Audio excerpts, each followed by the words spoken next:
আসসালামু আলাইকুম, তোমাদের প্রত্যেককে স্বাগতম আমার চ্যানেল ইজি আইসিটি স্কুলে, অর্থাৎ সবথেকে সহজ এইখানে।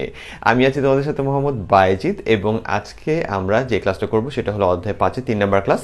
আজকের ক্লাসের টপিকগুলো একটু দেখো ভালো করে। এই টপিকগুলো অনেক দুর্বল স্টুডেন্ট যারা আছে তারা শুধু অধ্যায় 5-এর কয়েকটা টপিকই জানে, তারা মনে করে ওগুলো ইম্পর্টেন্ট না, এগুলো অনেক ইম্পর্টেন্ট স্যার। আজকের 5টা টপিক, এখান থেকে প্রচুর পরিমাণে কয়ের প্রশ্ন, ক্ষয়ের প্রশ্ন এবং গ এবং ঘ, এই 4টা প্রকারের প্রশ্ন এখান থেকে আসছে। যেমন তুমি তাকায় দেখো যে কম্পিউটার মেমোরি 2023 সালের কোশ্চেনগুলো তাকায় দেখো, কম্পিউটার মেমোরি থেকে কতগুলো কোশ্চেন আসছে। এরপরে তোমার প্রোগ্রামের সংগঠন, এটা হলো একটা বেসিক লার্নিং, অর্থাৎ তোমাকে জানতে হবে। আর প্রোগ্রামের উন্নয়নের ধাপ, এটা হলো 4 মার্কের জন্য আসা কোশ্চেন, এবং এইটার যে ধাপগুলো আছে ওইখান থেকে প্রায় সময়ই 2 মার্কের কোশ্চেন চলে আসে এক একটা ধাপ থেকে। আর প্রোগ্রামের ত্রুটিসমূহ এবং প্রোগ্রাম ডিবাগিং, তো এই প্রোগ্রামের ত্রুটিসমূহ বা ডিবাগিংটা অনেক ইম্পর্টেন্ট একটা টপিক। এরপরে আমাদের আছে হলো তোমার সুডোকোড। ওকে, তাহলে এই সুডোকোডটা আবার 1 মার্কের জন্য খুব ভালো আসে। আমরা মাঝে মাঝে সুডোকোড তোমাকে ব্যাখ্যা করতে পারলে ওটা 2 মার্কের জন্য চলে আসে। তার মানে আজকের ক্লাসটা অনেকটা বেশি ইম্পর্টেন্ট স্যার, একটু কষ্ট করে মাথাটা দিয়ে রাখতে হবে।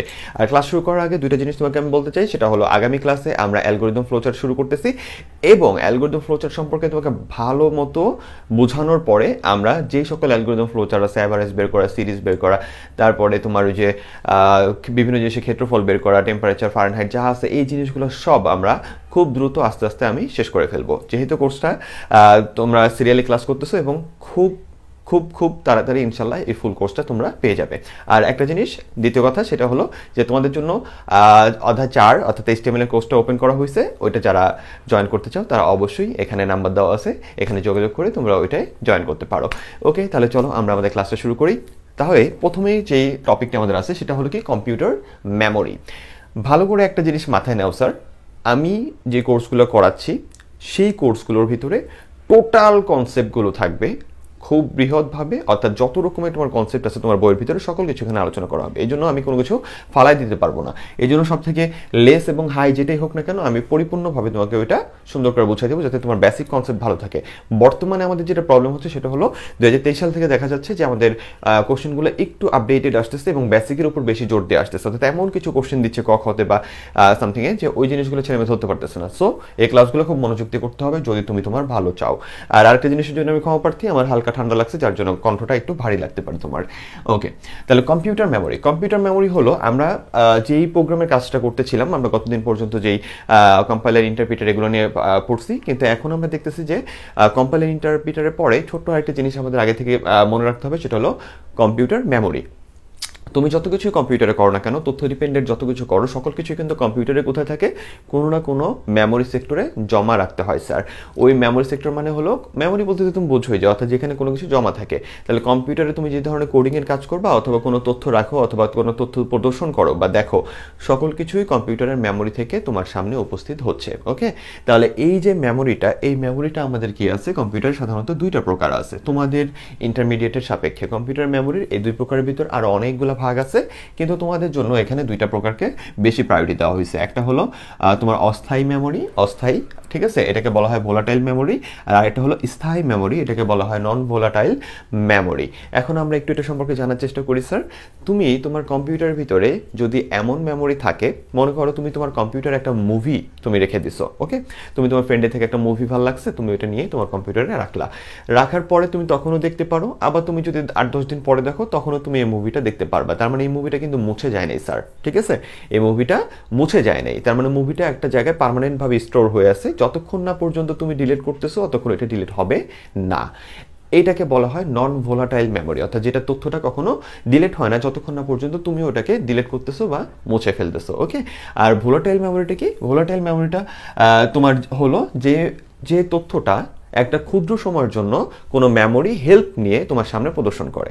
যেমন মুভিটা তোমার হার্ড ডিস্কে বা তোমার কম্পিউটারের যেটা পার্মানেন্ট স্টোরেজ জায়গা, ওইখানে জমা আছে, কিন্তু তুমি যখন মুভিটা ডাবল ক্লিক করে ওপেন করতেছো, ওইখান থেকে মুভিটারে একজন ক্যারি করে তোমাকে স্ক্রিনে দেখতে সহায়তা করে।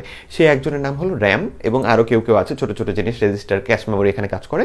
তো জাস্ট কথার কথা যেটা বলতেছি সেটা হলো, মুভিটা কিন্তু এক জায়গায় স্টোর আছে স্যার। ওকে, মুভিটা এক জায়গায় স্টোর আছে, কিন্তু তুমি যখন মুভিটা ডাবল ক্লিক করে দেখতে চাচ্ছ, তোমার মনিটরে প্রদর্শন করার জন্য কোনো একজন ওইখান থেকে কি করতেছে, মুভিটারে একটু ধার করে নিয়ে আসতেছে, ধার করে নিয়ে এসে তোমার স্ক্রিনে দেখাচ্ছে। তুমি আবার মুভিটা কেটে দাও অথবা কম্পিউটার বন্ধ করে দাও, তাহলে কি হয়ে যাবে, মুভিটা আবার তুমি বন্ধ করে চালু করলে দেখতেছো মুভিটা আর সামনে নাই। তার কারণটা কি? তার কারণটা হলো ওই যে ধার করে নিয়ে আসছিল সে আবার কোথায় রেখে দিয়ে আসছে, আগে যেখানে ছিল ওইখানে রেখে দিয়ে আসছে।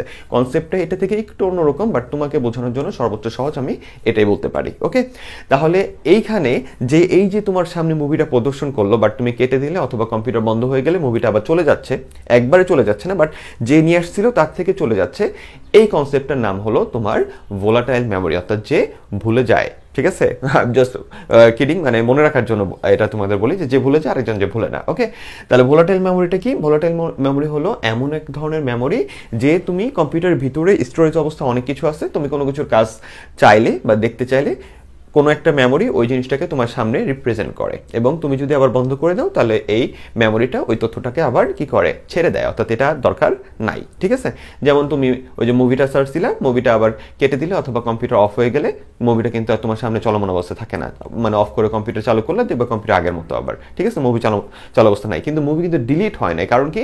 মুভিটা কোথায় আছে? মুভিটা আসতে হলো নন ভোলাটাইল মেমোরিতে। একজন ভোলাটাইল অর্থাৎ একজন ক্ষুদ্র বা ছোটখাটো একটা মেমোরি সাইজ, সে কি করছিল, মুভিটা এনে তোমার সামনে দেখাইতেছিল, দেন তুমি যখন কম্পিউটার অফ করে দিছো বা সামথিং, তখন আবার সে মুভিটাটা আবার তার স্টোরেজের ওইখানেই রেখে দিছে বা ওইখানেই আছে। ঠিক আছে, জাস্ট সে শুধু একটা ভায়া করে তোমাকে দেখাইতেছিল। তাহলে ভোলাটাইল মেমোরিটা কি? এটা হলো কম্পিউটার বন্ধ করলে এই মেমোরি হতে তথ্য হারিয়ে যায়। ঠিক আছে, তাহলে এই মেমোরিটা ওই যে র্যাম টাইপের জিনিসটা, র্যাম টাইলে কি কাজ করে, তোমার যে সফটওয়্যার নিয়ে তুমি যে কাজ করো ওই সফটওয়্যারটা র্যাম ক্যারি করে তোমাকে চালাইতে সহায়তা করে, অথবা কোনো গেম খেললে র্যামটা ওই গেমটা ওপেন করতে সহায়তা করে। এই জন্য তুমি তোমার কম্পিউটার এবং মোবাইল কেনার সময় তুমি দেখো র্যাম আর রোম, তাহলে র্যাম থাকে তোমার 8 GB। ঠিক আছে, তার মানে এটা একই সময় 8 GB টাইপের তথ্য তোমার সামনে রিপ্রেজেন্ট করতে পারতেছে। আর রোম মনে করো আছে 1000 GB, তার মানে কি? তার মানে হলো 1000 GB পর্যন্ত তথ্য তুমি পার্মানেন্টভাবে কি করতে পারবা, স্টোরেজ করতে পারবা।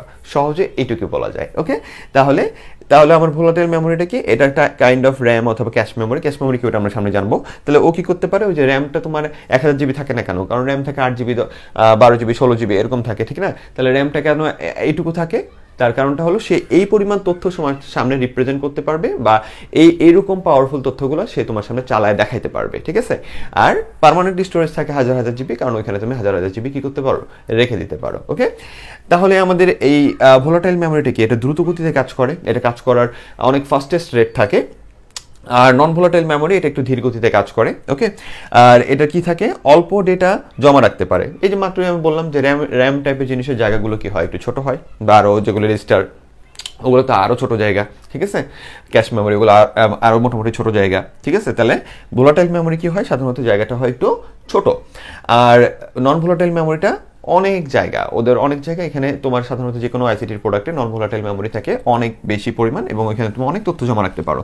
এরপর কি আছে, তুলনামূলকভাবে মূল্য বেশি থাকে কার, ভোলাটাইল মেমোরি। তুলনামূলক মানে কি, তোমার এই যে নন ভোলাটাইল মেমোরি যেটা, মনে করো হার্ড ডিস্ক তোমার কম্পিউটারের, ওই হার্ড ডিস্কের আকার আকৃতি সাইজ অনুযায়ী ভিতরের তোমার কি বলে ওইটাকে কতটুকু তুমি তথ্য জমা রাখতে পারো, সেই অনুযায়ী ওইটার দাম মোটামুটি সস্তায় বলা যায়। ঠিক আছে, কিন্তু এদের দেখা যায় যে র্যামের আকৃতিও ছোট, তথ্য নিতে পারে অল্প পরিমাণ, 8 GB, 10 GB, 4 GB। ঠিক আছে, কিন্তু ওই তুলনায় ওদের দামটা মোটামুটি অনেক বেশি থাকে তুলনামূলকভাবে। ওকে, তাহলে তুলনামূলকভাবে এদের দামটা অনেক বেশি থাকে, আর তুলনামূলকভাবে এদের দামটা কি থাকে, একটু কম থাকে। আর আমরা এক্সাম্পলে দিছি হলো র্যাম এবং ক্যাশ মেমোরি, আর এখানে দিচ্ছি রোম এবং এইচডিডি হার্ড ডিস্ক ড্রাইভ। ওকে, রোম ঠিক আছে আমাদের পার্মানেন্ট স্টোরেজ যেটা আমাদের কম্পিউটার সেটা, এবং হার্ড ডিস্ক ড্রাইভ কাছাকাছি যদিও সেম, এদের ভিত্তিক একটু পার্থক্য আছে যেটা তোমাদের আপাতত নাই। তাহলে কথা হলো এইটা কি আসে স্যার? জি, এটা 2 মার্কের জন্য আসে। তুলনামূলক আলোচনাটা একটু মনে রাখতে হবে, এবং যে কোনো একটা সম্পর্কে প্রায় সময়ই আসে। এরপরে ক্যাশ মেমোরি, এটা এখনো আসেনি, বাট তোমাদের জন্য জানা অনেক দরকার। আমাদের কম্পিউটার সেক্টরে প্রসেসর, আমরা সবসময় যেটা বলি যে প্রসেসর কাজ করে, এই প্রসেসরের কাজগুলো নিয়ন্ত্রণ করার জন্য তার আশেপাশে আরও কিছু মেমোরি থাকে স্যার, ওইটার নাম হলো ক্যাশ মেমোরি। ওকে, তাহলে ক্যাশ মেমোরিটা কি? ক্যাশ মেমোরি একটা ছোট ধরনের মেমোরি যে কোথাও অবস্থান করতেছে, প্রসেসরের কাজে সহায়তার জন্য সে কাজ করে থাকে। তাহলে ক্যাশ মেমোরিটা কি, চলো আমরা একটু জানি। তাহলে ক্যাশ মেমোরি হলো একটি উচ্চ গতির সেমিকন্ডাক্টর কম্পিউটার মেমোরি যা সিপিইউ এর গতি এবং কার্যক্ষমতা বৃদ্ধি করতে ব্যবহৃত হয়। সংজ্ঞাটা সুন্দর করে লিখে নিও, কারণ এটা আসার সম্ভাবনা খুব বেশি এখন। ঠিক আছে, তাহলে ক্যাশ মেমোরিটা এমন এক ধরনের মেমোরি যেটা কি আছে আমাদের সিপিইউ এর কি করে, গতি এবং কার্যক্ষমতা বৃদ্ধিতে এটা সহায়ক ভূমিকা পালন করে। এরপরে আমরা চলে আসছি 4 মার্কের একটা টপিকে স্যার, সেটা কি, সেটা হলো প্রোগ্রামের, সরি 4 মার্ক না, এটা জাস্ট 2 মার্কের জন্য মাঝে মাঝে স্যারটা কলেজের পরীক্ষায় দিয়ে দেয়, এটা তোমার জন্য জানাটা দরকার, বেশি গ্যাদারিং করা দরকার নাই। ওকে, 4 মার্কের টপিক হলো এইটা, প্রোগ্রাম সংগঠন। আমি কিন্তু তোমাদের পড়াই, তোমাদের যত রাইটারের বই আছে সকল রাইটারের বই, মানে যতটুকু আমার আয়ত্তে আছে, যে কয়টা রাইটারের বই ভালো ওই কয়টা রাইটারের বই আমি দেখি, বোর্ড বই সহ সব কিছু মিক্স করে একটা লম্বা আলোচনা দিয়ে আমি তোমাদের ক্লাসগুলো সাজাই।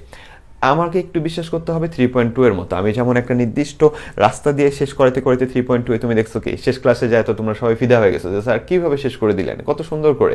একইভাবে অধ্যায় 5-এর জন্য স্যার আমাকে একটু ট্রাস্ট করতে হবে, আমি তোমাকে একটা নির্দিষ্ট রাস্তা নিয়ে যাব যেটা হবে সব থেকে সহজ রাস্তা, কিন্তু যেভাবে সাজায় সাজায় পড়াচ্ছি প্রত্যেকটা সিরিয়ালি থাকবে, ধারাবাহিক, তাই ক্লাসগুলো সিরিয়ালি করবা এবং একটু কষ্ট করে যা বলি শুনবা এবং নোট করবা। ওকে, তাহলে এরপর আসে হলো প্রোগ্রাম সংগঠন। প্রোগ্রাম সংগঠনটা হলো এটা একটা কনসেপ্ট, এটা একটা কনসেপ্টে কি, মনে করো যে তুমি একটা প্রোগ্রামের কাজ করবা, প্রোগ্রামের কাজ মানে কি, এটা আমরা অ্যালগোরিদম ফ্লোচার্টের পরে যখন সি প্রোগ্রাম করব একবার সহজে করবে ইনশাল্লাহ, আমি তোমাকে কথা দিচ্ছি যে তুমি 2 ক্লাস আমার করলে তুমি নিজে সি প্রোগ্রাম লিখতে পারবা, কোনো প্রবলেম হবে না। তো অ্যালগোরিদম ফ্লোচার্টের পরে যখন সি প্রোগ্রাম করবো তখন তুমি এটা একটু বুঝতে পারবা যে আমাদের এই প্রোগ্রামটা, এই যে প্রোগ্রাম টাইপের জিনিসটা, প্রোগ্রামটা কি, আমরা কম্পিউটারকে কোনো কিছু ইনপুট করব, কোনো একটা ল্যাঙ্গুয়েজের মাধ্যমে কিছু একটা ইনপুট করব, ঠিক আছে, দেন প্রসেস হবে, দেন সে আমাকে একটা আউটপুট দিবে, অর্থাৎ আমরা কোনো নির্দেশনা দিব, সেটা প্রসেস করবে এবং সে আমাকে কি দিবে, একটা আউটপুট বা ফলাফল দিবে। এই টোটাল সিস্টেমটাকে আমরা বলি প্রোগ্রাম সিস্টেম। ওকে, তাহলে এই প্রোগ্রাম সিস্টেমটা তাহলে কি কি আছে, প্রোগ্রাম সংগঠন মানে হলো এই প্রোগ্রাম সিস্টেমটার ভিতরে কোন কোন ধাপগুলো পড়ে। তাহলে প্রোগ্রাম সংগঠন মানে কি, একটা প্রোগ্রাম জেনারেট হইতে কোন কোন ধাপগুলো পার করতে হয়, সেটা হলো কি ইনপুটের ধাপ, প্রসেস ধাপ এবং আউটপুট ধাপ। এখন তুমি যদি কোনো জায়গায় তোমাদের খ মার্কের কোশ্চেনে দেখো যেটা আসছে, তাহলে সুন্দর করে বলে দিবা যে প্রোগ্রাম সংগঠনের জন্য আমাদের 3টা ধাপ নিয়ে কাজ করতে হয়, বা কম্পিউটার 3টা ধাপ নিয়ে কাজ করে, সেটা হলো ইনপুট এবং প্রসেস এবং আউটপুট। ইনপুটে এখানে কোন কোন দিক নির্দেশনা দেওয়া হবে বা কোন কোন নির্দেশনা দেওয়ার মাধ্যমে আমরা কাজ করা নিতে চাই সেটা এখানে কাজ করে, একটু সুন্দর করে ব্যাখ্যা করে দিবা। ইনপুট লেখে যে এখানে নির্দেশনা দেওয়া হয় বা মান দেওয়া হয় যার উপর নির্ভর করে কম্পিউটার কাজ করবে। প্রসেস লেখে, সুন্দর করে লেখে আবার 2টা ফোঁটা দিয়ে ব্যাখ্যা করে দিবা যে প্রসেস বলতে বোঝায় হলো আমরা যে ইনপুটগুলো দিলাম সেই ইনপুটগুলোর উপরে সে বিশেষ কিছু অপারেশনের কাজ করে, অর্থাৎ যার মাধ্যমে একটা চূড়ান্ত রেজাল্টে সে নিয়ে আসতে পারবে। এবং আউটপুট সুন্দর করে লেখে 2টা ফোঁটা দিয়ে তুমি লিখে দিতে পারো যে আউটপুট বলতে বোঝায় হলো যে ইনপুটের উপর নির্ভর করে যে প্রসেসটা হয়েছে, প্রসেসের পরে ফাইনাল আমাদের কি দিছে, একটা রেজাল্ট দিছে, ওই রেজাল্টটাই হলো আমাদের কি আউটপুটটা। যেমন একটা ছোট্ট প্রোগ্রাম, মনে করো 2টা সংখ্যা যোগফল, তাহলে তুমি 2টা সংখ্যা দিলা 50 আর 30, তাহলে এটা হলো ইনপুট।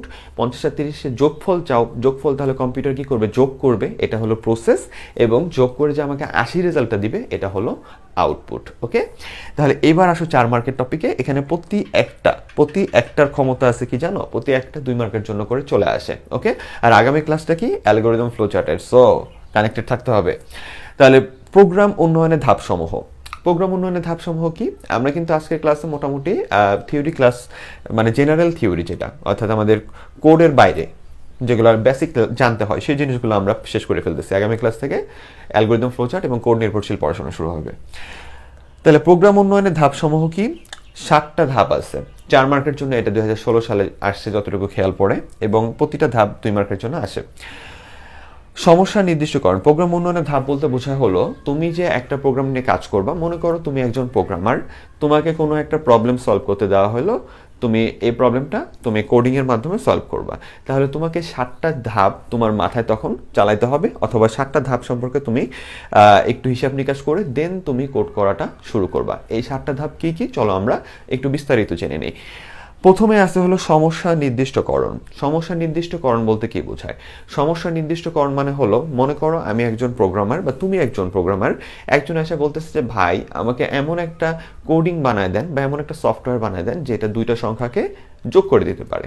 তাহলে সে যে তোমাকে বলল, তাহলে কথাটা যে বলল, সে বলল যে এক একবার এক এক রকম সংখ্যা দিব, কখনো ডেসিমাল দিব, কখনো ইন্টিজার দিব, কখনো ফ্লয়েড দিব, ডেসিমাল ইন্টিজার যদিও একই, ফ্লয়েড দিব, কখনো অনেক বড় সংখ্যা দিব, অনেক কিছু তোমাকে বলল। তুমি এবার তার কথা থেকে তুমি কি করবা, তুমি তার কথা থেকে কনসেপ্ট বের করবা যে মেইন প্রবলেমটা কি। মেইন প্রবলেমটা হলো সে দুইটা সংখ্যা যোগ করতে চায়, সে দুটো সংখ্যা যোগ করতে চায়। তাহলে এটাকে বলা হয় সমস্যা নির্দিষ্টকরণ। তাহলে প্রোগ্রাম উন্নয়নের ধাপসমূহ কয়টা? তাহলে সুন্দর করে যদি এই প্রশ্নটা আসে 4 মার্কের জন্য, খাতায় লিখবা যে প্রোগ্রাম উন্নয়নের ধাপসমূহ হলো 7টি, এবং এই 7টা ধাপ সিরিয়ালে লিখবা। দেন তুমি লিখবা যে সমস্যা নির্দিষ্টকরণ লিখবা, ঠিক আছে? লিখে 2টা ফোঁটা দিয়ে ওটা ব্যাখ্যা করবা, যদি তোমার 4 মার্কের জন্য আসে। আর যদি 2 মার্কের জন্য আসে যে ব্যাখ্যা করো, যে প্রোগ্রাম ডিজাইন ব্যাখ্যা করো, ঠিক আছে? প্রোগ্রাম ডিজাইন বলতে কি বোঝায়? তাহলে আমি যে ব্যাখ্যাগুলো করতেছি একটু কষ্ট করে কানে নিও, এবং কোনো রাইটারের বই দেখলেই দেখবে এটা আছে, এবং যা বলতেছি তাই পাবা। ওকে, একটু পড়লেই হবে অথবা নোট করে রাখতে পারো। তাহলে ফার্স্টে আমরা কি করব, 4 মার্কের জন্য আসলে টোটালটা লিখবো, পরে একটা একটা করে পয়েন্ট কি করব, আমরা একটা একটা করে পয়েন্ট ব্যাখ্যা করব। আর যদি একটা চলে আসে যে কোনোটা, ওটা তুমি যা এখন অ্যানালাইজ করতেছো সেটা লিখে দিলেই হবে।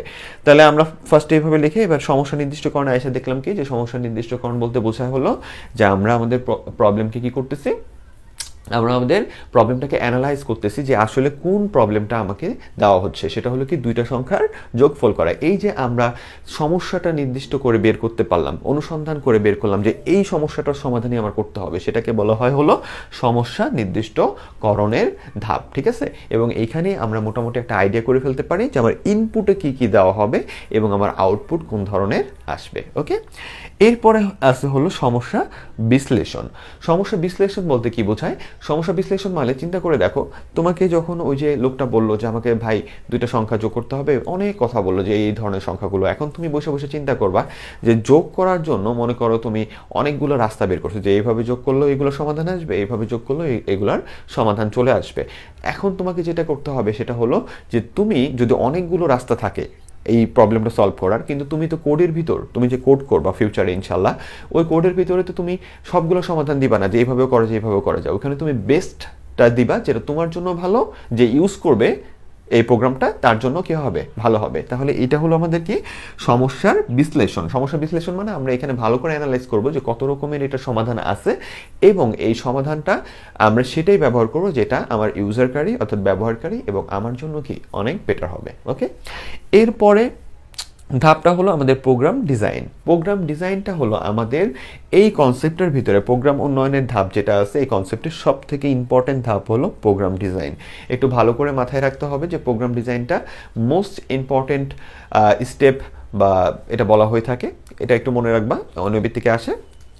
তাহলে এখন কথা হলো যে এখানে কি করে, এখানে হলো তুমি যখন সমস্যা আইডেন্টিফাই করছো এবং বিশ্লেষণ করছো, এবার তুমি খাতার ভিতরে অথবা যে কোনো জায়গায় তুমি অ্যালগোরিদম আর ফ্লোচার্ট করবা। বুঝতে পারছো? এখন যদি এমসিকিউতে আসে যে অ্যালগোরিদম এবং ফ্লোচার্ট প্রোগ্রাম উন্নয়নের কোন ধাপের অন্তর্গত, তাহলে এটা হলো প্রোগ্রাম ডিজাইনের অন্তর্গত। দেখছো কত পড়া আছে এখানে। তাহলে অ্যালগোরিদম আর ফ্লোচার্ট করবো আমরা এই ধাপে, অর্থাৎ আমরা এই ধাপে অ্যালগোরিদম ফ্লোচার্ট করে আমরা একটা ছোটোখাটো ডিজাইন করব, যে আমরা একটা প্রবলেম যে সলভ করবো ওই প্রবলেমটা যাতে এইভাবে সলভ করা যায় বা কোনভাবে সলভ করলে সহজ হবে, আমরা কিভাবে কোডটা শুরু করব, কিভাবে কোডের ভিতরে এই ইনপুট নেব, মানে আউটপুটের ব্যবস্থা করব, এই সকল জিনিসগুলো আমরা এই প্রোগ্রাম ডিজাইন ধাপ, অর্থাৎ এর ভিতরে কি আছে অ্যালগোরিদম ফ্লোচার্ট, তার ভিতরে আমরা ডিজাইন করে করে আস্তে আস্তে কি করতে শুরু করব, একটা সহজ একটা ডেমো তৈরি করব, যার কারণে ভবিষ্যতে আমার কোড করতে যাতে কি হয়, সহজ হয়, অর্থাৎ কোডটা করতে আমার জন্য কি হবে, অনেক সহজ হবে। ওকে, তাহলে এরপরে অর্থাৎ অ্যালগোরিদম ফ্লোচার্ট তুমি সাজায় ফেলছো সুন্দর করে, এর পরবর্তী ধাপ হলো প্রোগ্রাম ডেভেলপমেন্ট বা কোডিং। এই পার্টটা আবার একটু বেশি আসে কলেজের পরীক্ষায়, একটু মাথায় রেখো, প্রোগ্রাম ডেভেলপমেন্ট বা কোডিং। তাহলে কখন এটা আসলো, আমরা যখন অ্যালগোরিদম ফ্লোচার্ট করে ফেলছি, তুমি একটা প্রোগ্রামার, তুমি অ্যালগোরিদম ফ্লোচার্টটা করছো, ফার্স্টে সমস্যা শুনছো, নির্দিষ্ট করছো, মানে বের করছো এই সমস্যার সমাধান করব, কিভাবে সমস্যার সমাধান হবে এবং কোনটা ভালো সেটা বের করলা এখানে, তারপরে তুমি অ্যালগোরিদম ফ্লোচার্ট করলা, দেন তুমি এবার কি করবা, কোডিং করবা। ওকে, তাহলে তুমি ফাইনালি কিসে বসলা, কোড করতে বসলা। কোড করে করে তাহলে তোমার হাতে এখন কি আছে, অ্যালগোরিদম ফ্লোচার্ট যেহেতু আছে, তার মানে কোডিং কোডিংটা তোমার জন্য কি হবে, একটু সহজ হবে। তুমি ওই রাস্তা বা ওই টাইপের আমাদের কেন ইন ফিউচারে যখন ক্লাস করবো না তখন বুঝতে পারবে যে কেন অ্যালগরিদম ফ্লোচার্টটা আমাদের করা লাগে। এর কারণে আমরা সহজে চিন্তা করতে পারি যে আমরা এইভাবে কোডিংটা করলে, কারণ কোডিংয়ে অনেক নিয়ম কানুন আছে, তখন আমরা সহজে চিন্তা করতে পারি যে এইভাবে কোডিংটা করলে কি হবে, আমার কোডটা সহজে রান করবে এবং সহজে কোডটা বাস্তবায়ন করা সম্ভব হবে। ঠিক আছে, তাহলে ওইটাকে আমরা বলি প্রোগ্রাম ডেভেলপমেন্ট বা কোডিং। তাহলে কোডিংটা বলতে বোঝায় হলো যেখানে আমরা ওই অ্যালগরিদম ফ্লোচার্টের যেই ডেমোর কাজটা করছি সেই কাজটা আমরা এখানে কম্পিউটারের ভাষার মাধ্যমে, অর্থাৎ ওই যে ল্যাঙ্গুয়েজ ভাষা বিভিন্ন রকমের হাই লেভেল ল্যাঙ্গুয়েজ বা সামথিং দিয়ে আমরা এখানে এটা কি করি, কোডের মাধ্যমে কম্পিউটারকে দিয়ে দিই। পরে কম্পিউটার আমাদের কি করবে, পুরো সিস্টেমটা সে বুঝবে এবং আমরা তাকে যে ইনপুট দিছি, যা দিছি সেটা অনুযায়ী সে প্রসেস করে আমাদের আউটপুটের ব্যবস্থা করে দিবে। তাহলে এই ধাপটা কোনটা, এটা হলো কোডিং ধাপ, যেখানে আমরা আমাদের জেনারেশন ল্যাঙ্গুয়েজ যেটা আমরা আছে আমাদের যে high level language, low level language, এই টাইপের ল্যাঙ্গুয়েজ দিয়ে আমরা কম্পিউটারের সাথে যোগাযোগ করি, অর্থাৎ এখানে আমরা কোডিং করি এবং কোডিংয়ের মাধ্যমে আমরা আউটপুটটা পাই।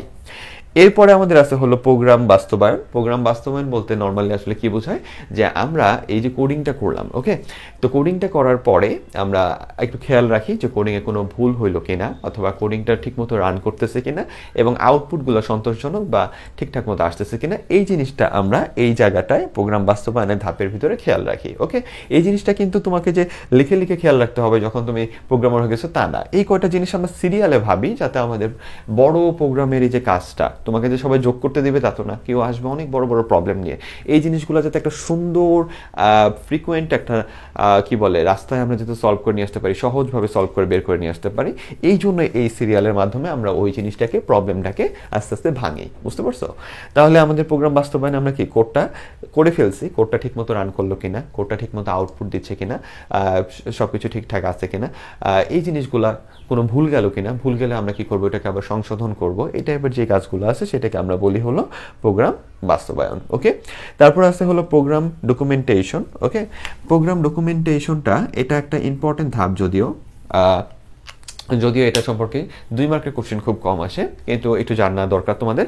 তো আমাদের প্রোগ্রামের যে বাস্তবায়ন আছে, এরপরে আমরা কি করি, এখানে ভবিষ্যতের জন্য রক্ষণাবেক্ষণের কাজ করি। ভালো করে বুঝো, ভবিষ্যতের জন্য রক্ষণাবেক্ষণ, অর্থাৎ আমরা এই প্রোগ্রাম ডকুমেন্টেশনে যে ধাপটা আছে এখানে আমরা খেয়াল রাখি হলো যে এই প্রোগ্রামটা কোন সিস্টেমে আমি করছি, কোন ল্যাঙ্গুয়েজ দিয়ে করছি, কোন উদ্দেশ্যে করছি, কোন ধরনের সমস্যা সমাধানের জন্য করছি, এই জিনিসগুলোর একটা নোট আমরা রেখে দিই, অর্থাৎ এই জিনিসগুলোকে আমরা কোনোভাবে একটু প্রায়োরিটি দিয়ে রাখি, যার কারণে আমরা খেয়াল রাখতে পারি যে ভবিষ্যতে যাতে এই প্রোগ্রামটাকে যদি আবার ডেভেলপ করতে হয়, কারণ তুমি মনে করো একটা কোম্পানির আন্ডারে একটা সফটওয়্যার বানিয়ে দিচ্ছে, এখন কোম্পানির 5 বছর পরে ওই লোকটা বা 2 বছর পরে আবার আসতে পারে যে ভাই আমার লোক সংখ্যা বাড়ছে, ভাই আমার এই জিনিসগুলোও এই সিস্টেমের ভিতরে অ্যাড করে দিতে হবে।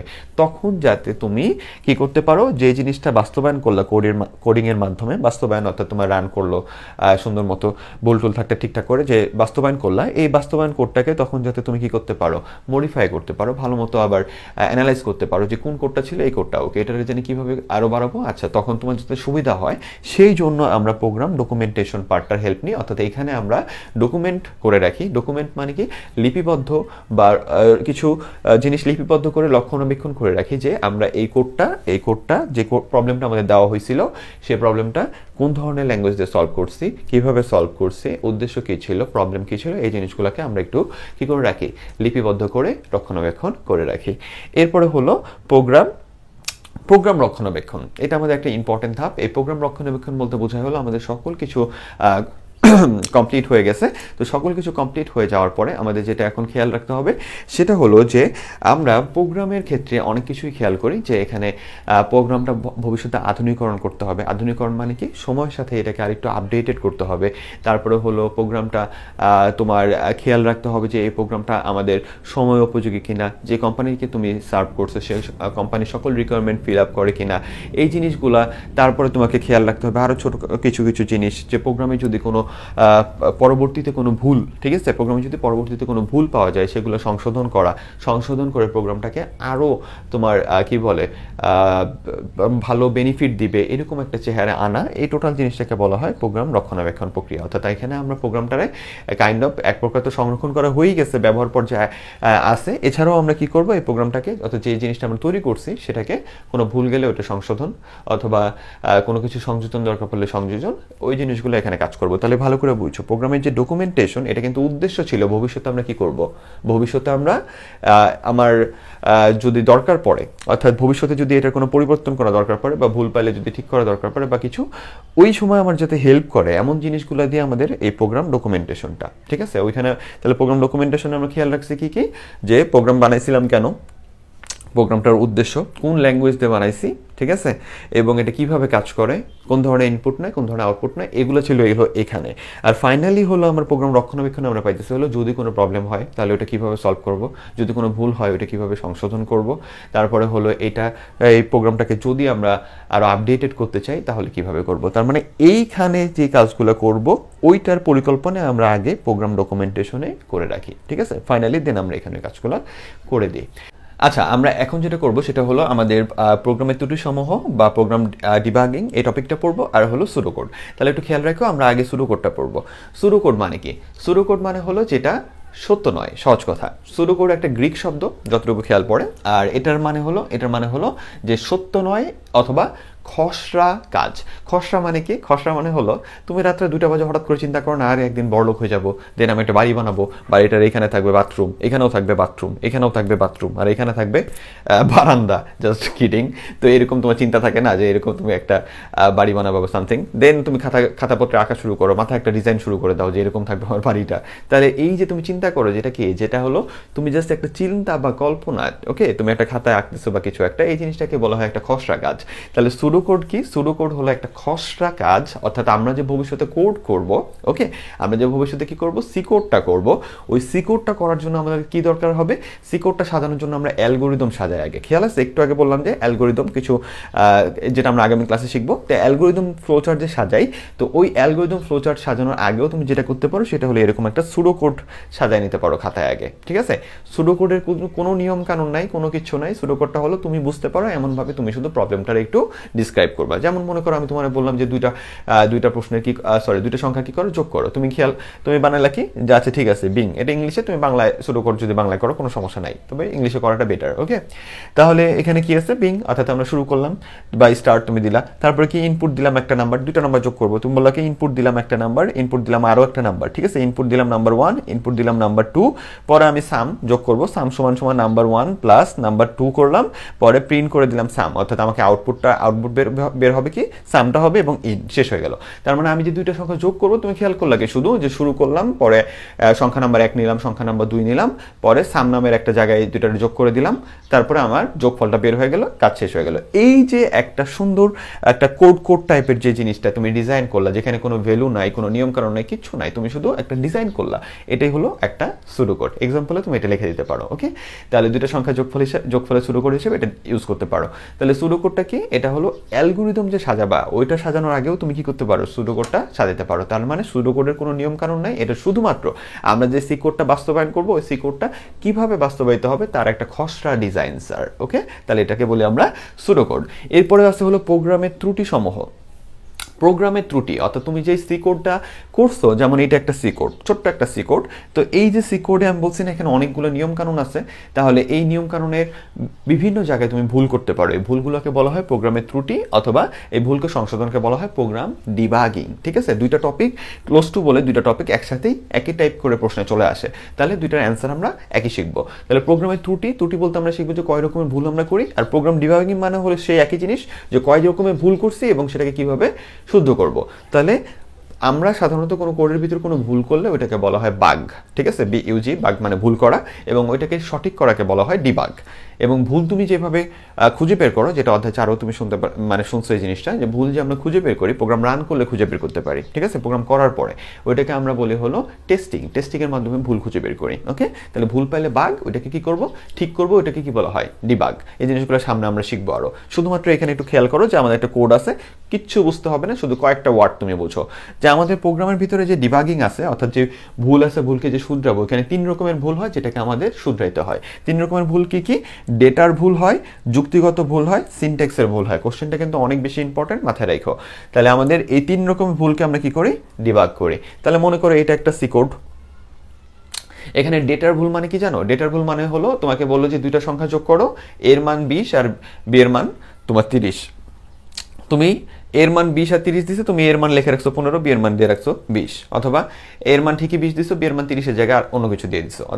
সহজ কথাই হলো যে এই মানগুলো নিয়ে তুমি কাজ করবা, যদি এই মান যেটা দিয়ে তুমি কাজ করবা সেই মান যদি তুমি দিতে ভুল করো ওইটাকে বলা হয় হলো ডেটার ভুল, ঠিক আছে? এবং এটা সংশোধন করা হয় প্রোগ্রাম ডিবাগিং সেক্টরে। ওকে, তাহলে তুমি কি করবা, তোমাকে যদি বলে প্রোগ্রাম ডিবাগিং কি, তাহলে তুমি বলবা প্রোগ্রাম ডিবাগিং আমাদের 3 রকমের হয়ে থাকে। যে প্রোগ্রাম আমরা ডিবাগিং করি কয় রকমের? 3 রকমের। সেটা হলো ডেটার ভুলকে ডিবাগ করি, যুক্তিগত ভুলকে ডিবাগ করি এবং সিনট্যাক্স ভুলকে আমরা ডিবাগ করি বা শুদ্ধ করি। তাহলে ডেটার ভুলটা কি সুন্দর করে বলবা, যে ডেটার ভুলটা হলো যদি প্রোগ্রামে যেই ভ্যালুগুলো দেওয়া হয়, ইনপুটগুলো দেওয়া হয়, সেগুলো নিতে যদি আমরা ভুল করি, অর্থাৎ কোনো জায়গায় মনে করো কি বলছে, কোনো জায়গায় আমার এর মান নিতে বলছে কত, এর মান নিতে বলছে 25, আর তুমি এখানে এর মান নিয়ে ফেলছো কি, এর মান নিয়ে ফেলছো 52 ভুলে, তাহলে এটা হলো একটা কি ডেটার ভুল। ঠিক আছে, সুন্দর করে উদাহরণ দিয়ে বলে দিলা। বা কোনো জায়গায় বি এর মান নিতে বলছে এত, তুমি নিয়ে ফেলছো এত, তাহলে এটাও একটা ডেটার ভুল। এভাবে তুমি সুন্দর করে বলে দিলা। যুক্তিগত ভুল, যুক্তিগত ভুল মানে কি স্যার? যুক্তিগত মানে হলো তোমার অপারেশন, অর্থাৎ তুমি দুইটা সংখ্যা আমি তোমাকে যোগ করতে বলছি, তোমাকে আমি বলছি যে তুমি আমাকে দুইটা সংখ্যা যোগ করে দাও, এ প্লাস বি করে দাও, ঠিক আছে, বি করে দাও, তুমি করে ফেলছো কি, তুমি করছো হলো এ মাইনাস বি করে রাখছো, তাহলে এটা হলো একটা যুক্তিগত ভুল। আমি তোমাকে বলছি যে এই প্রোগ্রামের ভিতরে এ হলো বি এর থেকে বড়, আর তুমি এখানে বানায় ফেলছো এ হলো বি এর থেকে ছোট, তাহলে এটা যুক্তিগত ভুল। আমি যদি বলি এই দুইটা সমান, তুমি অন্য কিছু করে ফেলছো, তাহলে যুক্তিগত ভুল। গুণ করতে বলছে তুমি ভাগ করে ফেলছো, যুক্তিগত ভুল। ভাগ করতে বলছে তুমি গুণ করে ফেলছো, এটাও যুক্তিগত ভুল। তার মানে যুক্তিগত ভুল মানে হলো আমি যে ভ্যালুগুলো নিচ্ছি তাদের ভিতরে যে অপারেশন হবে, যোগ বিয়োগ গুণ ভাগ ছোট বড়, এই জিনিসগুলো একরকম হওয়ার কথা, কিন্তু আমি কোড লেখার সময় আরেক রকম করে ফেলছি, তাহলে ওটা কি হবে? যুক্তিগত ভুল। যেমন এইটা কি, এটা হলো অ্যাডিশনের প্রবলেম, ঠিক আছে, অ্যাডিশনের প্রবলেম। আমি এই যে এখানে এ প্লাস বি দিয়ে রাখছি, আমি যদি এখানে মাইনাস দিয়ে দিতাম আউটপুট ঠিকই আসতো, কিন্তু আমি যদি এখানে মাইনাস দিয়ে দিই তাহলে কি হয়ে যাবে? এটা যুক্তিগত ভুল হবে। বুঝতে পারছো? মানে তোমাকে যেটা করতে বলছে তুমি এটা অপারেশন অন্য কিছু করে ফেলছো। ওকে, তারপরে আছে সিনট্যাক্স ভুল। সিনট্যাক্স মানে কি? সিনট্যাক্স মানে হলো গ্রামার, যেটা নিয়ম কানুন মেনে আমাদের কাজ করতে হবে ইন ফিউচারে, অর্থাৎ এই নিয়মগুলো তোমাকে মানতেই হবে। তো এই কোড লেখার সময় আমাদের কিছু নিয়ম কানুন এখানে আছে, যেমন এই যে সেকেন্ড ব্র্যাকেট দিছি, এই যে এখানে ফার্স্ট ব্র্যাকেট দেওয়া হয়েছে, এই যে এখানে দেখো প্রত্যেকটা লাইনের শেষে, প্রত্যেক লাইন না যদিও, বিশেষ কিছু স্টেটমেন্টের শেষে এই যে সেমিকলন দেওয়া, এই যে সেমিকলন দেওয়া, এই যে সেমিকলন দিয়ে বন্ধ করা, এই যে জিনিসগুলো বা এই যে এখানে কমা ইউজ করা, এই প্রত্যেকটা জিনিস কিন্তু নিয়ম, যেটা তুমি ইন ফিউচারে আমার সাথেই শিখবা ইনশাআল্লাহ। তাহলে এই যে নিয়মগুলা, এখান থেকে যদি একটা কমাও তুমি মুছে ফেলো, যেটা নিয়ম, ওইখান থেকে যদি একটা কমাও মুছে ফেলো, তাহলে আমার প্রোগ্রাম রান করবে না, তোমাকে কোনো আউটপুট দিবে না। এগুলোকে মেজর ভুল, মানে বড় ধরনের ভুল বলা হয়, ঠিক আছে? সিনট্যাক্সে কোনো ভুল করলে প্রোগ্রাম আউটপুটই দেয় না। তাহলে এই যে তুমি কোলন টোলন এগুলো যদি ভুল করে ফেলো, ঠিক আছে, এটাও কাইন্ড অফ একটা বড় ভুলের ভিতরেই পড়ে। তাহলে তুমি এইগুলো ভুল করলো, তোমার প্রোগ্রাম কোনো আউটপুট দিবে না। তাহলে যেই জিনিসটা হলো সি কোডের নিয়ম, যে তোমাকে মানতে হবে, যেমন গ্রামারে অনেক সময় থাকে না যে এখানে V3 বসাইতেই হবে, তুমি কি যা স্যারে জিজ্ঞেস করছো বসাবো না, কেন বসাবো, মারামারি লাগিয়ে দিছো, ওরকম না। একইভাবে যে ওটা করতেই হবে, একইভাবে এখানেও কিছু নিয়ম আছে, তোমাকে এটা দিতেই হবে বা করতেই হবে। তাহলে ওই জিনিসটা হলো আমাদের সিনট্যাক্স। এবং ওইরকম কোনো কিছু আমরা ভুল করলে, অর্থাৎ কমার জায়গায় কমা দেই নাই, সেমিকলনের জায়গায় সেমিকলন দেই নাই, এরকম কোনো ভুলগুলো যদি আমরা করে থাকি, তাহলে ওইটাকে আমাদের বলা হবে সিনট্যাক্সের ভুল। তো এই হলো টপিক। এই সবগুলো জিনিস আমি তোমাকে বৃহৎভাবে বলে দিলাম, বই থেকে এখন একটু দেখলে তোমার হয়ে যাবে, অথবা তুমি নোট করে রাখলে তুমি এখান থেকে ভালো কিছু পাবে। আগামী ক্লাসের জন্য তোমাকে দাওয়াত দিয়ে রাখলাম, কারণ আগামী ক্লাসটা হবে আমাদের অনেক ইম্পর্টেন্ট ক্লাস ইনশাআল্লাহ। ভালো থাকবে, সুস্থ থাকবে। যদি কোনো কিছু বলার থাকে তুমি আমার ফেসবুক পেজে লিঙ্ক দেওয়া আছে নিচে, ওইটা বলতে পারো। ইনশাআল্লাহ তোমার সাথে কথা হবে। আল্লাহ হাফেজ, আসসালামু আলাইকুম।